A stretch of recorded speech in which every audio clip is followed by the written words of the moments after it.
Today's topic is musculoskeletal system and basic human physiology. As I did mention, I will try my best to to cover the two topics. However, it depends on the battery of mine lah. Okay, because of if you can see in the slide, you can see this contains of 96 of slides. So I hope that at least I will manage to cover the musculoskeletal system, and for the basic human physiology, kita akan buat flip classroom. Flip classroom ni bermaksud you try to have a look at by yourself all those notes for the basic human physiology, and I will provide the assessment or the exercise. Then by answering the exercise too, you can practice the subject matter better. Okay. Alright.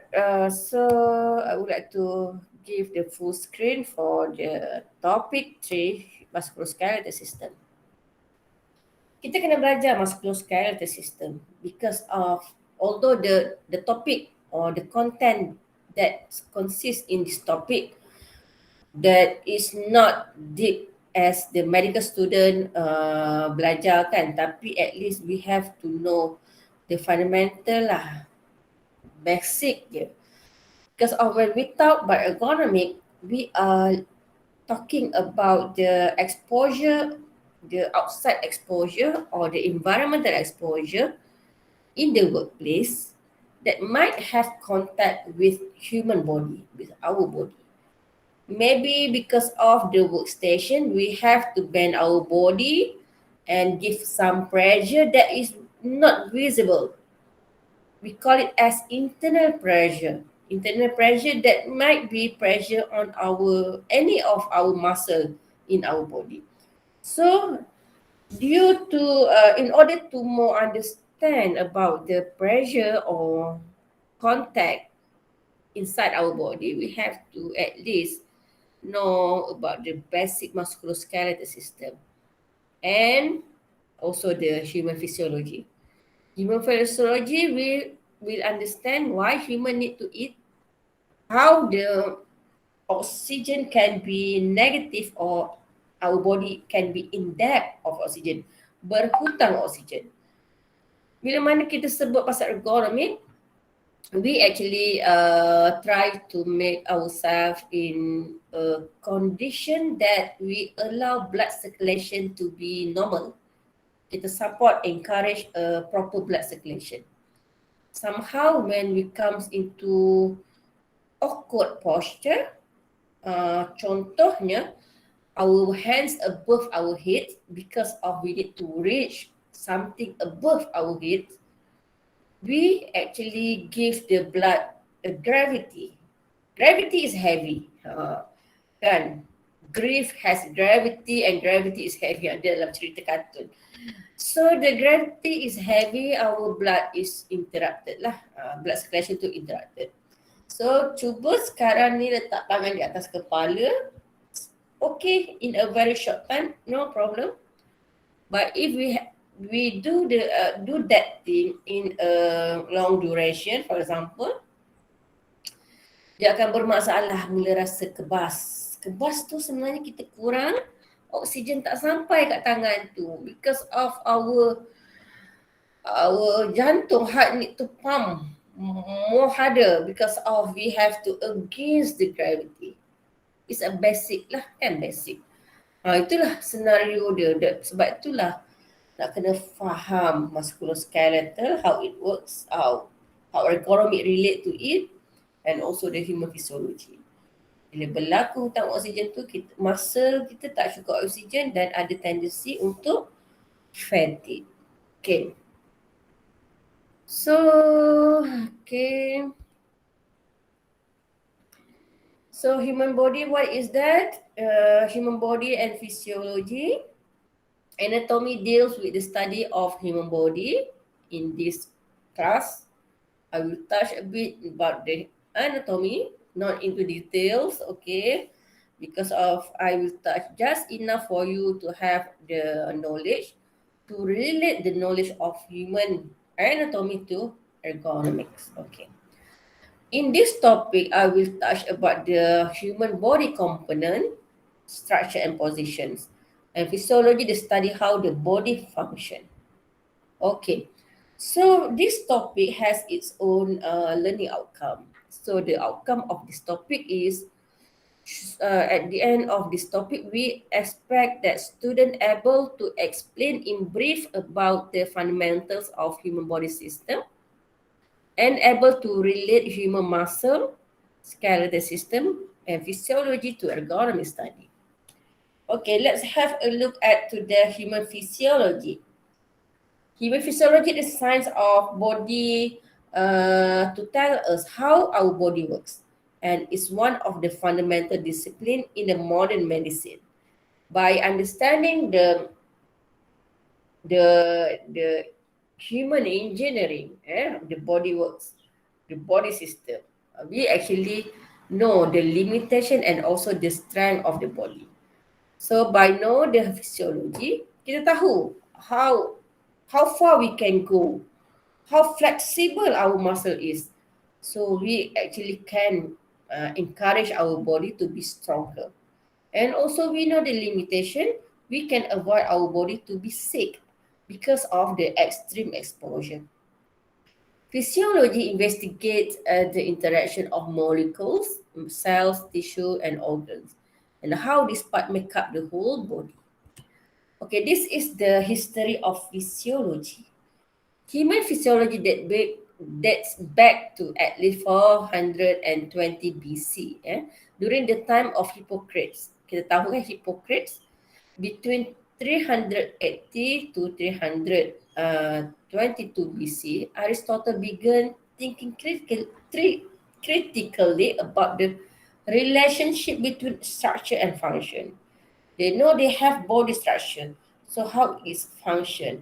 How can the hand can be moved macam tu? Masa tu dia start think.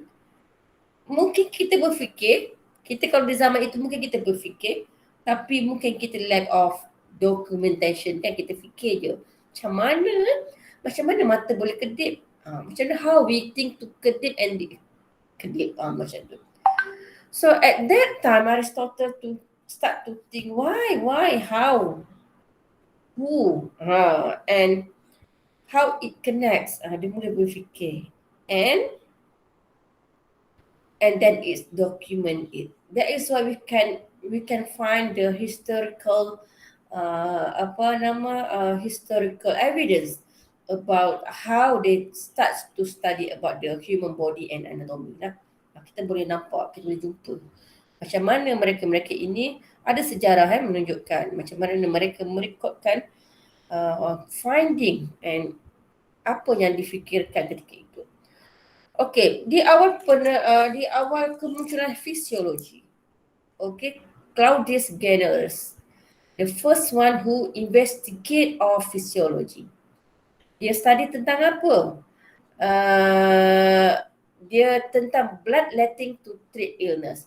They know that somehow sickness is due of the contaminated of blood. Blood yang tercemar. Dia tercemar mungkin disebabkan virus or whatever lah pencemaran yang menyebabkan abnormal of the kandungan concentration of sel darah merah and sel darah putih, something like that. So he introduced that by bloodletting, or we can replacing of the new blood or removing the blood that is contaminated can treat illness. And during the Middle Age, the physicians named Ibnu al-Nafis. The physician ni di sini bukannya ahli fizik tapi ahli doktor, the physicians. Named Ibnu al-Nafis first correctly described the human circulatory system and gas exchange in the lung. We are so blessed. We just received the notes, biology notes in our secondary school. Know that this is lung masuk, oksigen masuk, carbon monoxide keluar. sebut pun salah. And then how the system works. So ada turn take turn. So we are so blessed we received the promising and also the proven facts. And then now we have to to remember, masa tu lah kena hafal, kena lukis to understand and so on. Tapi di ketika itu mereka try and error, investigate, bedah mayat tengok how how rupa lungs tu macam mana. So mereka belajar begitu. Okay. And Ibn Arafiz, dia digelar father of circulatory physiology because of the novel findings. Okay, now we have a look at to the modern physiology. In the 19th century, the accumulation of physiologic knowledge was rapid. People tend to think and try to investigate. They know that by contributing to the knowledge, they can save life. They can make a dot contribution. Berlumba-lumba nak contribute, berlumba-lumba nak memberi manfaat. Notable figures include Matthias and Swan for the cell theory, Claude Bernard's intercellular milieu theory, hemostasis, which first proposed by Walton Cannon. Milestones in physiology or medicine have been recognized and rewarded with Nobel Prizes in 1901. Alfred Nobel left his legacy behind to award future individuals with Nobel Prize for their contribution to society. And in 2008, the Nobel Prize was awarded to 3 investigators for their discovery of the human papilloma virus and human immunodeficiency virus, HIV. So I believe that the investigation by the researcher that might be consist of the sole researcher, or maybe terdiri daripada medical practitioner, mereka bersungguh-sungguh now untuk cari penawar COVID-19. Tapi isunya pasal fisiologi ni dah berlaku zaman dulu lagi, sehinggalah ada major contribution kepada bidang medical lah di dunia. Okay. So as I did mention that this knowledge, human anatomy, musculoskeletal system, and also the physiology is very important. At least we can touch a little bit so that we have clear understanding why ergonomy is all about. How human can be affected by the improper workstation or improper rest break. Jadi bila itu kita boleh faham lah, mudah nak faham. Human body is a mechanical system which obeys physical laws. Understanding of physical limitation, as I did mention, can protect us from harm.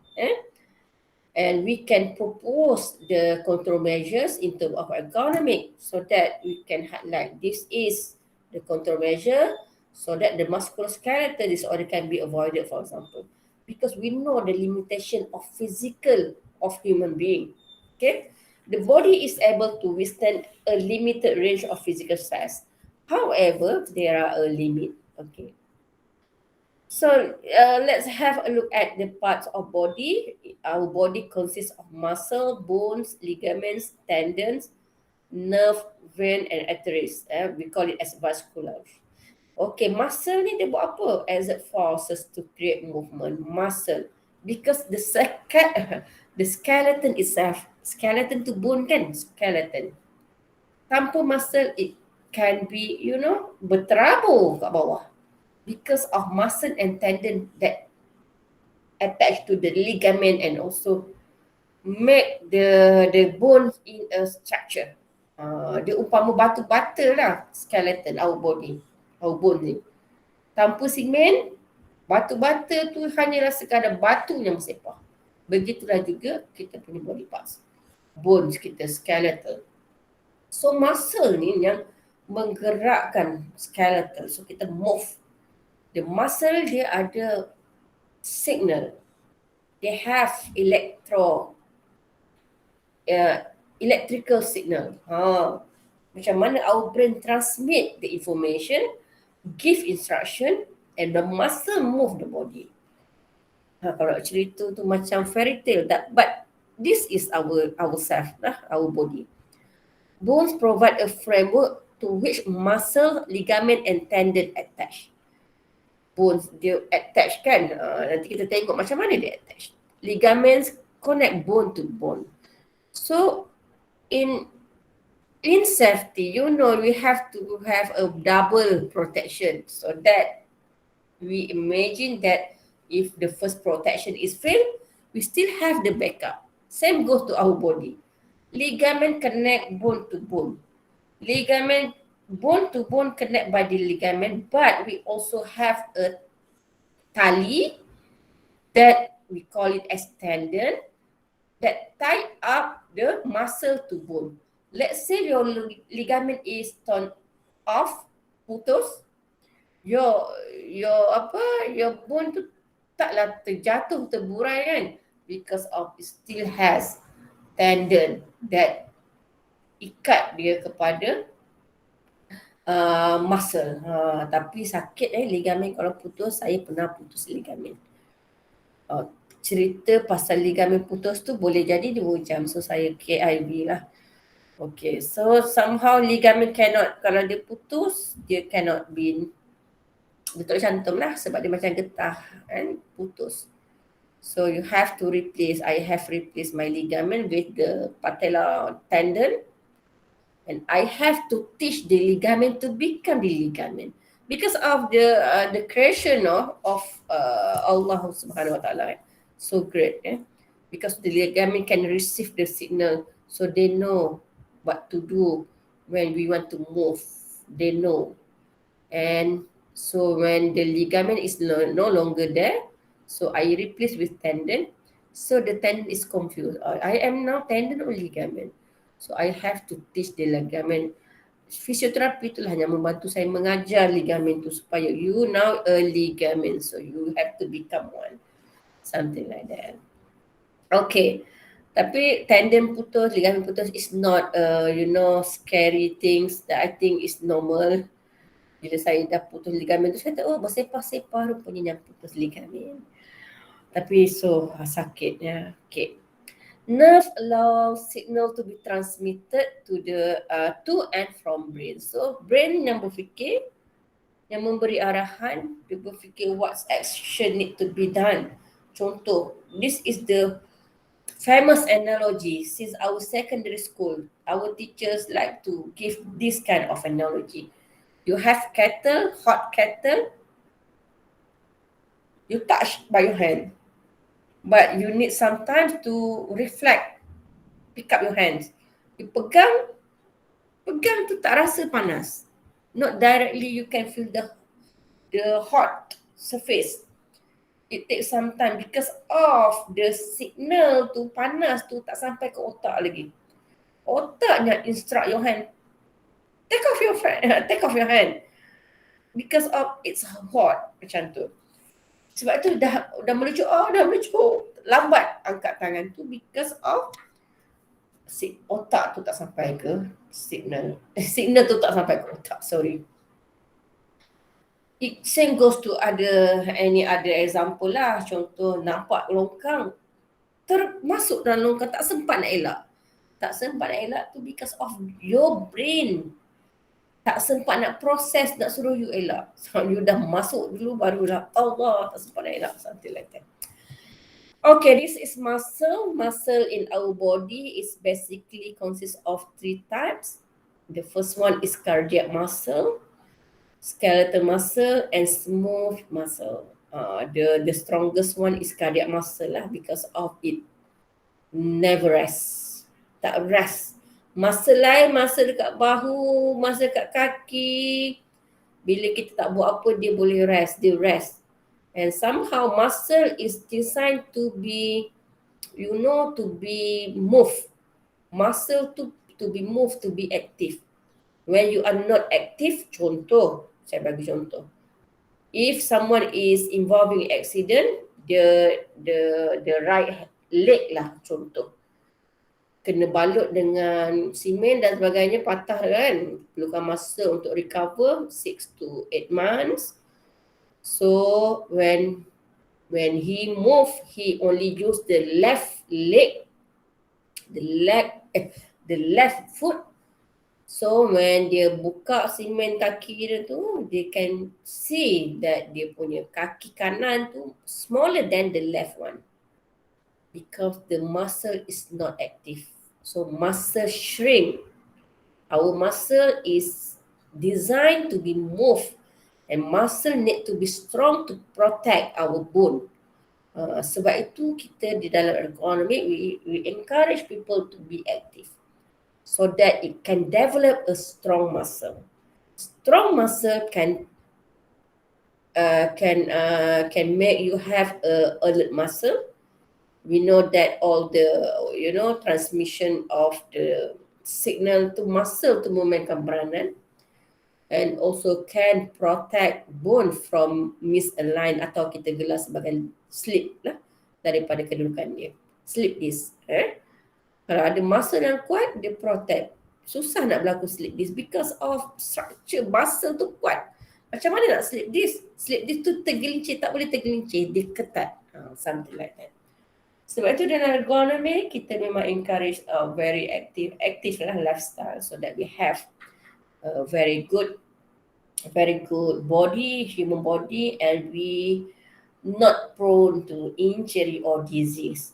So cardiac muscle dia tak stop, tak ada rest. Okay, if the cardiac muscle is in resting, meaning that we are resting forever. Kita rehat selamanya lah. Okay, begitu indah ciptaan tu. And the smooth muscle. Smooth muscle ni, muscle yang ada dalam apa? Usus besar, usus kecil. So nak membuang, katalah kita dah digestive system is complete, and sampai masa kan panggilan nature call.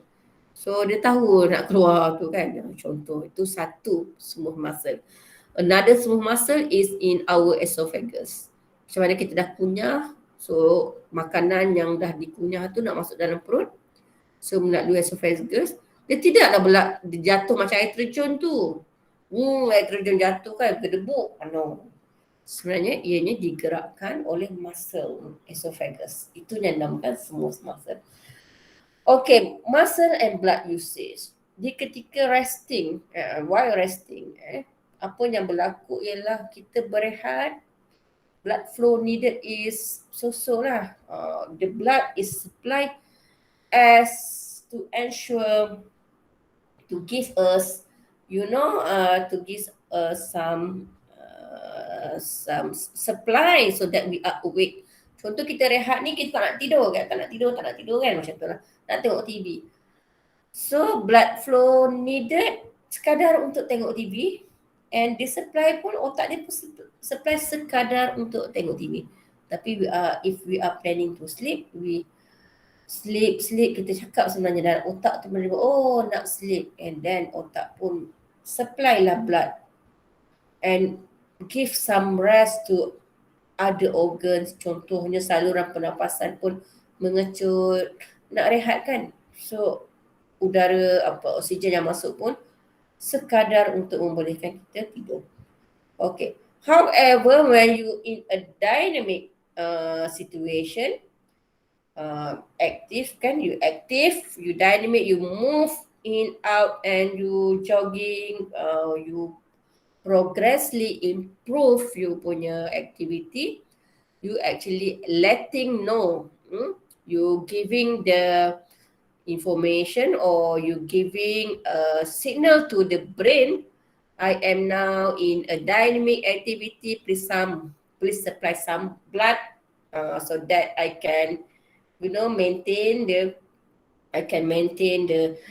activity. And sebab tu bila kita exercise, you cannot go rapid sudden movement. We progressively improve our activity so that our brain can instruct our lung to supply more blood as is required. Compared to the third one, when you in a static position, suddenly you lifting a very heavy load. When you are in the condition of berat, your blood is pumped so hard, because of you rasa nervous. Macam ni tak cukup ni. You try so hard, you tend to become panic and nervous, and berpeluh sejuk. You perlukan darah tapi you are not ready. So your blood supply is low because you are not having time to let your brain to digest that you are required more blood. In that time is very dangerous. Okay, because of some of the time where you need more blood but the supply is not enough, you can become fatigue. Di dalam fisiologi tu nanti macam mana bila berlaku situasi begitu, the blood, the oxygen is in depth, and the byproduct of that situation can contribute ataupun keluarkan acid lactic, and you become sick, cramp, panic, attack dan sebagainya. Okay, this is the drawing of how the bone is attached to muscle and bagaimana muscle attached to muscle by ligament and also the tendon. Okay, if you can see, you have bone and tendon. Tendon is Tendon is tali yang menyambungkan muscle and bone, and the ligament is muscle to muscle. Okay, as you can see, the part of the ligament is bone to bone. As you can see in this picture. Okay, I don't have ni. Nampak tak? I don't have mouse lah. Tapi kalau tengok kepada pictures ni, as you can see, ligament bone to bone. Yang warna putih besar di dalam gambar yang besar ini adalah ligament lah. Meanwhile, bone to muscle, you can see in the gambar kecil tu lebih mudah. Okay. We have also cartilage. Cartilage is the cushion sebenarnya untuk mengelakkan bone. If bone is hard, bone contact to bone, it will be macam geseran lah, nyilu lah kan. Sebut pun saya rasa nyilu. Dia tergeser, tulang tu tergeser. So cartilage is the absorber. When you want to jump, the cartilage they absorb all those hentakan, the impact to cartilage, dia absorb. So you feel like nothing lah, you can jump easily. But when you getting older, the cartilage tu mengecut, dia shrink. Kalau tengok kepada tulang ayam tu, kalau tulang ayam kan, cartilage tu apa? Tulang putih tu. Itulah. Okay, the skeletal system divided into two divisions. The first one is axial skeletal, and the second one is appendicular skeletal. Axial skeletal consists of the blue color skull, spinal column. Spinal column tu tulang belakang tu lah, rongga tulang belakang. Okay, termasuklah rib cage. And the appendicular skeletal consists of limbs and girdle. Limbs in Malay is anggota. Anggota tangan kaki, or we call it as, kalau tangan tu upper limb, and kaki tu we call it as lower limb. Lower limb assessment, upper limb assessment. In ergonomy assessment, we keep on using that term, okay? So please be familiar on that.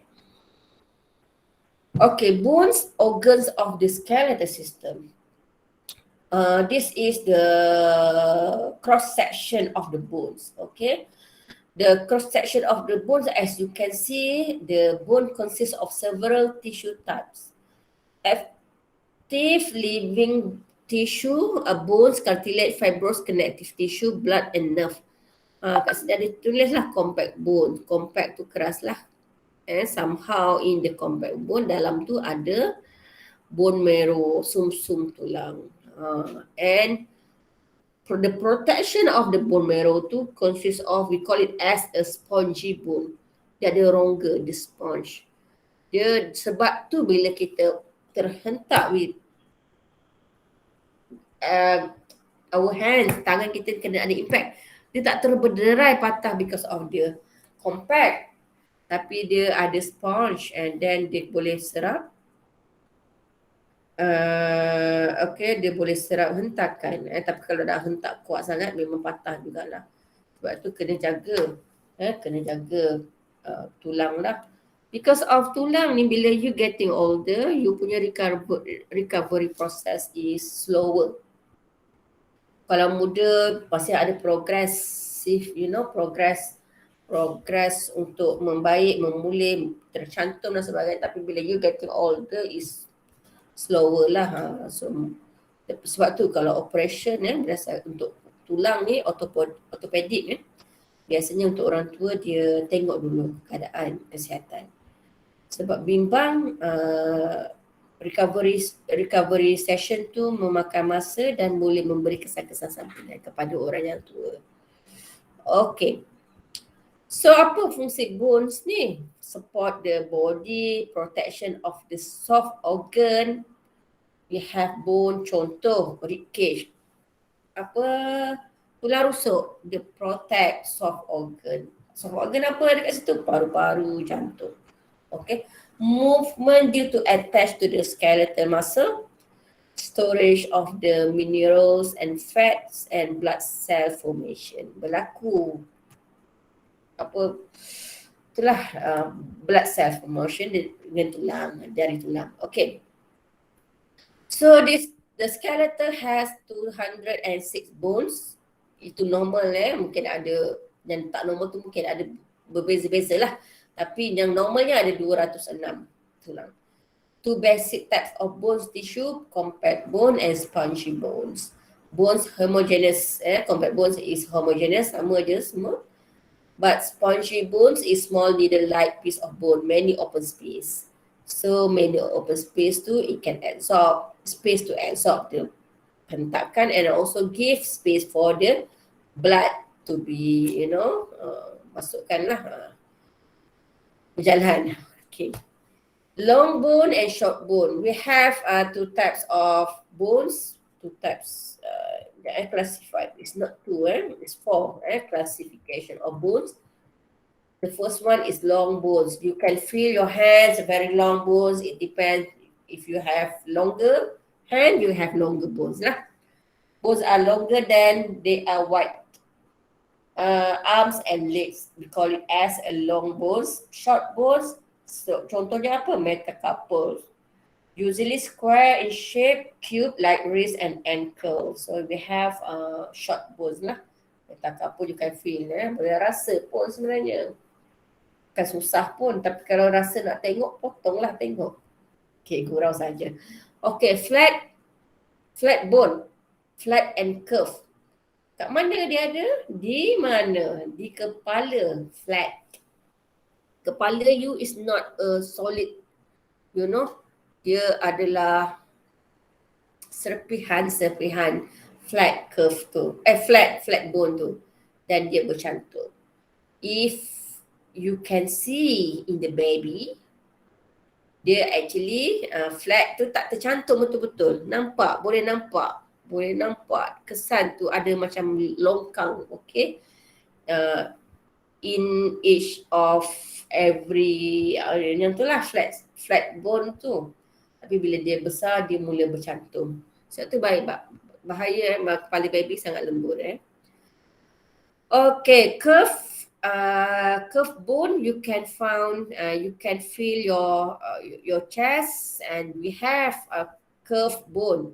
We call it as sternum. Sternum is the bone that is hold your ribs. Nak letak rib pada satu tempat tu, di tempat dia sternum lah tiang dia. And as cartilage is always have in di hujung-hujung tulang tu mesti ada cartilage supaya dapat absorb hentakan. Okay. Irregular or odd shape of bones can be found in our spinal vertebrae and also the pelvis. Okay.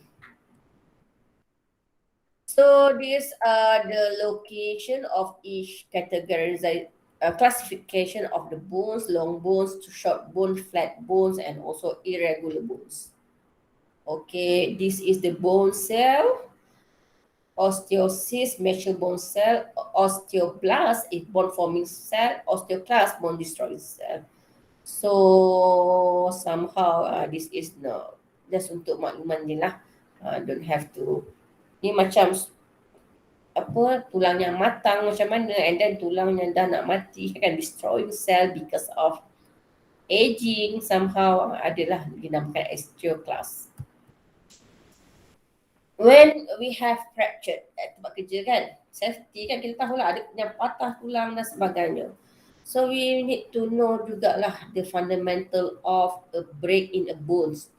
So close fracture, simple. Break that does not penetrate the skin. Patah je, tapi tak terkeluar, tak tertusuk keluar, tak nampak bones terkeluar daripada skin. It called as close fracture. Simple. Tak simple jugalah, sakit lah kan sebenarnya. Okay. And then it's open compound fracture. Broken bone penetrates through the skin. Terkeluar nampak. Sakit. So nak kena masukkan and kena jahit dan so on so forth. Okay. Green stick fray hard to repair, break like a green twig. Pecai. So susah nak repair macam mana kan? Susah lah. Repair tu macam mana? When you, contoh, saya bagi contoh, close fracture. The bone is fractured. So you have to put it back. And then you make sure there is no movement for the certain duration of time. So with the nutrition that you intake, with the rest that you have, the bone can be together back. Tapi kalau misalnya the fracture is like a green stick, berkecai macam tu, so it's difficult, okay? Bone fracture can be treated by reduction and immobilization of the affected area. Realignment of the bones also can be done by the, by the treatment of macam mana, bengkung, pakai bengkung tu you can repair like that. Okay. So it's much more simple for the yang orang-orang muda lah. Yang tua tu dah kata susah sedikit. Okay, tadi dah sebut this is the changes in the human skeleton. In embryos, the skeleton is primary hyaline cartilage, hanya bentuk cartilage je kalau dalam perut ibu. And then during development, much of the cartilage is replaced by bones. Dia menjadi tulang tu, daripada tulang lembut tu, macam jelly tu, soft but strong. And then it become bone. That is why the cartilage, nanti kat ujung tu, cartilage tu tinggal sedikit saja sebagai cushion to absorb the contact or impact that might be exposed to humans. Okay. Cartilage remain in the isolated areas. Okay, bridge of the nose, parts of the ribs, and also the joints. You can feel your hidung. Kalau yang hidung mancung tu, bertuah lah macam hidung saya tak mancung, boleh rasa bergoyang-goyang, lembut je. That one is cartilage. Okay, kalau nak senang tengok dekat tulang ayam. Okay, this is the long bone formation. Ada blood, apa namanya, dengan nutrition dan sebagainya. Okay, boleh jadikan tulang yang kuat. That is why faktor pemakanan is very very important to determine the strong bone, and also the activity and also pemakanan is very important to determine the strong muscle. Okay. Cartilage location, as in blue, you can see the cartilage location. Jangan rasa kecoh nak makan macam tulang ayam pula kan, yang mana suka makan tulang putih tu, yeah. Kan? So that's the location. The cartilage dia ada 3 nama, okay? Hyaline cartilage, elastic cartilage, and also the fibrocartilage, okay? As you can see lah, bagaimana kedudukan cartilage di dalam skeletal system. Okay, the exoskeletal that consists, tadi dia ada cakap, and now in is more detail, skull, that consists of cranium and facial bones, high bones, ankle, tongue, and muscle associated with swallowing. Head bones ni actually, nanti dalam next slide dia nyatakan, dia tak attach kat mana-mana, dia sebenarnya tergantung. So boleh menganga sebesar-besarnya nak makan, kunyah. Sebab itu you capable to do that. Because you can, tapi koyak lah bibir tu, because a high bone tu, that one is no attached to anything. Okay, vertebral column that consists of vertebra and disc, and bony thorax that consists of rib and sternum. Alright. And the exoskeleton, inilah samalah tadi dia tunjuk details. Okay, this is the appendicular skeleton that consists of limbs and girdle. Girdle kita tulang punggung tu sahaja, okay? That limbs that consists of upper limb and also the lower limb.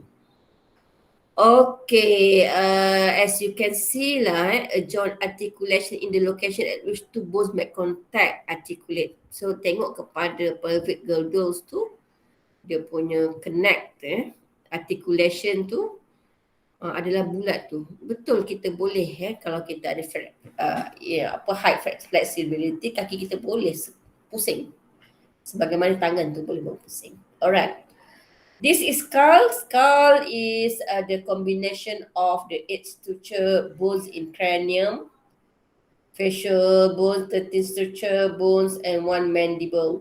Okay, tengok dia bercantum macam tu. Ada nama-nama dia, tak perlu hafal cukup memadai untuk faham bagaimana vulnerable yang kepala. Sebab itulah protection of head is very very important.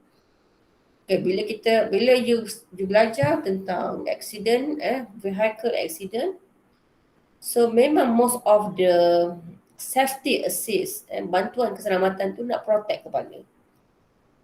Because once you have impact di kepala tu, dia akan ada side effect lah. Kalau bukan mati, dia akan ada side effect. Because of it consists brain, the most important one. Okay. Kalau tak ada brain tu, macam umpamanya tak boleh berfikir lah kan. Okay, so this is the hollow portion of bone surrounding the nasal cavity.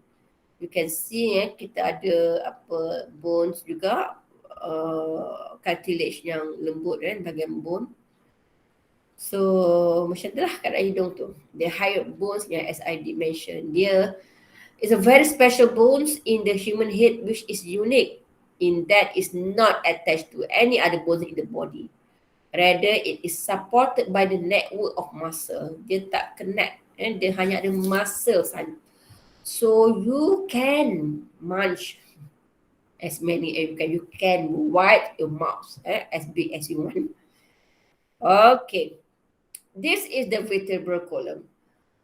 When we talk about ergonomic, nanti bila manual handling, repetitive task, postures, issue, we actually banyak fokus kepada vertebral column.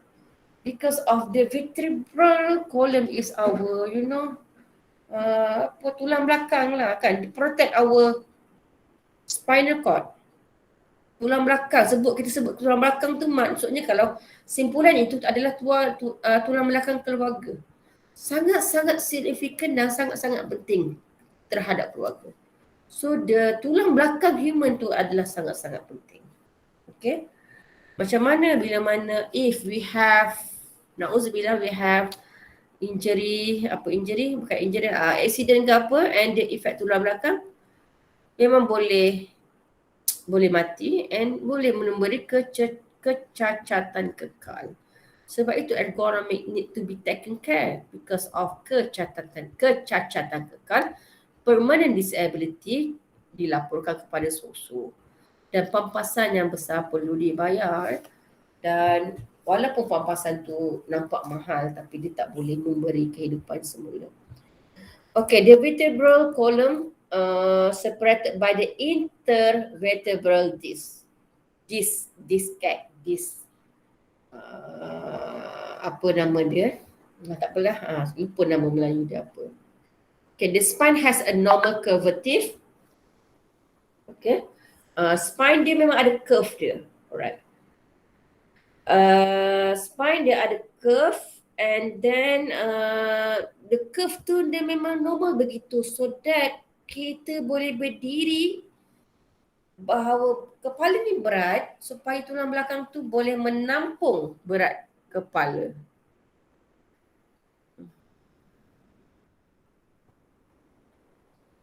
Ya.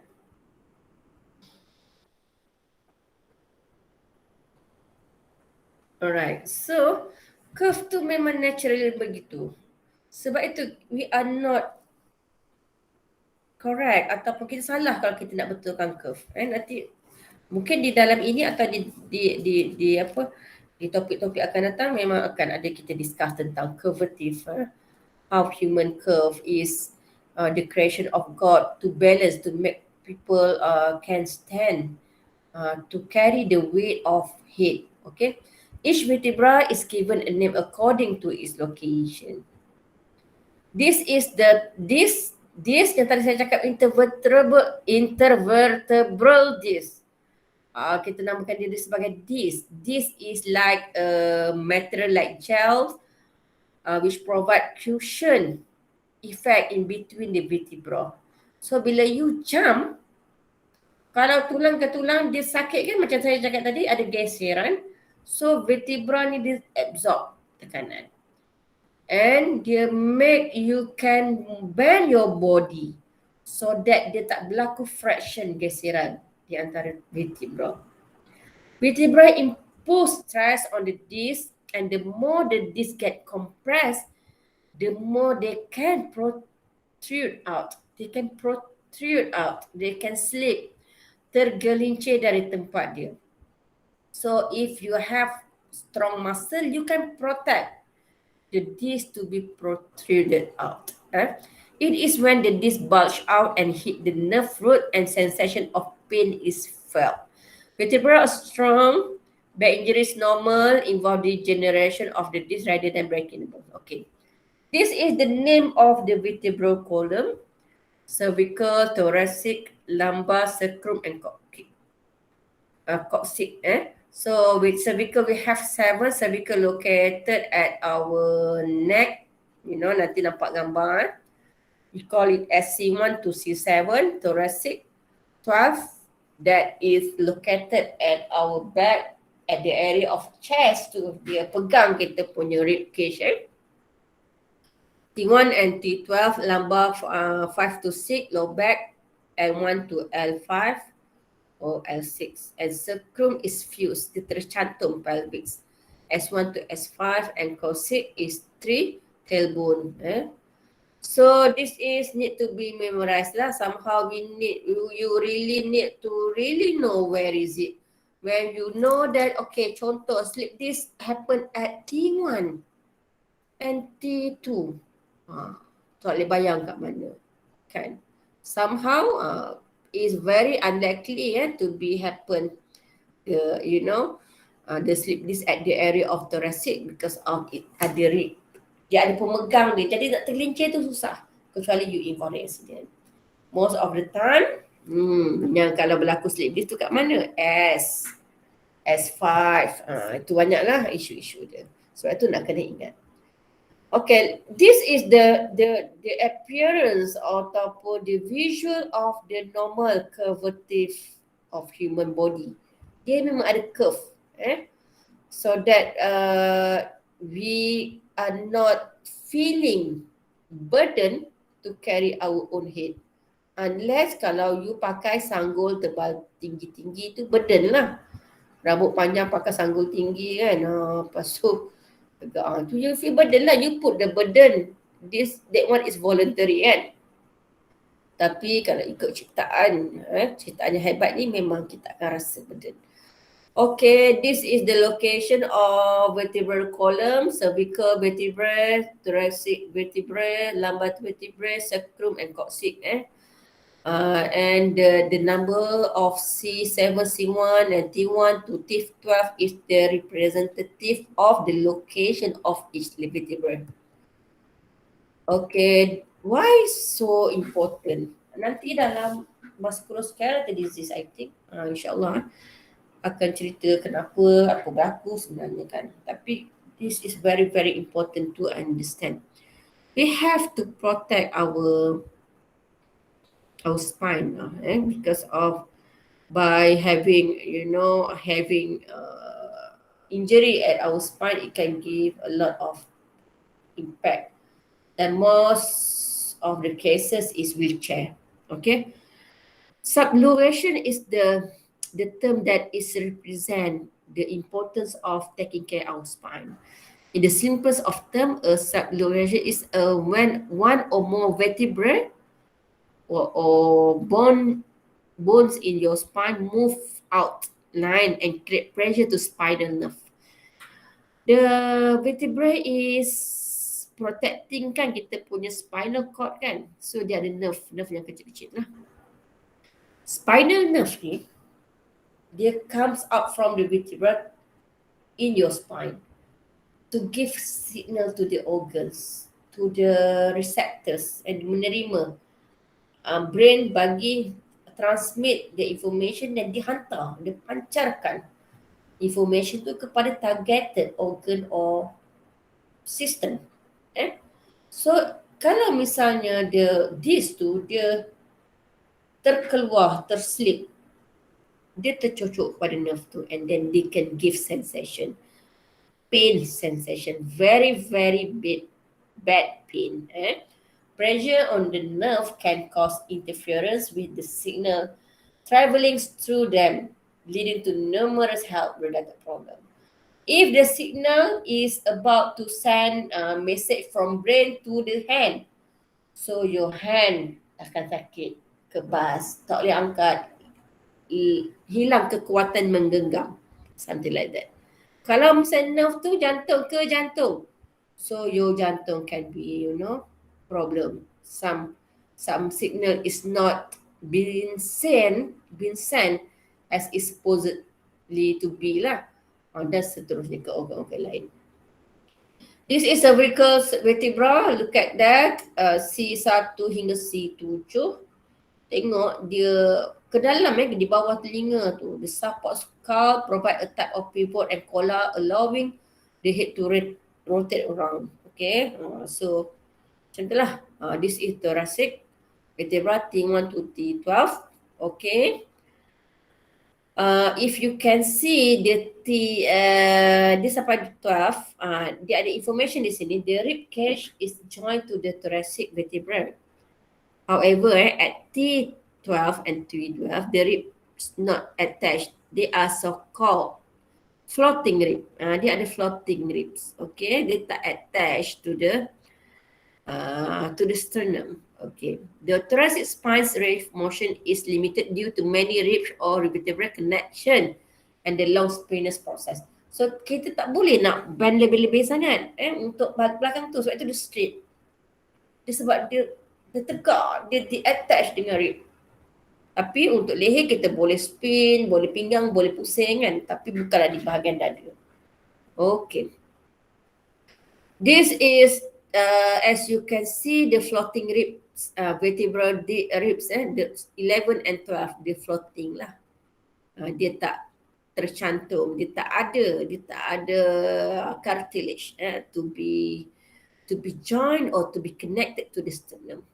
Okay, this is L5 to L1 to L5.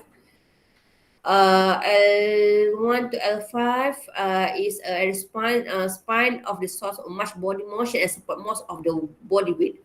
Banyak sangat pergerakan di L1 to L5. And unfortunately, banyak juga accident yang berlaku di L1 to L5.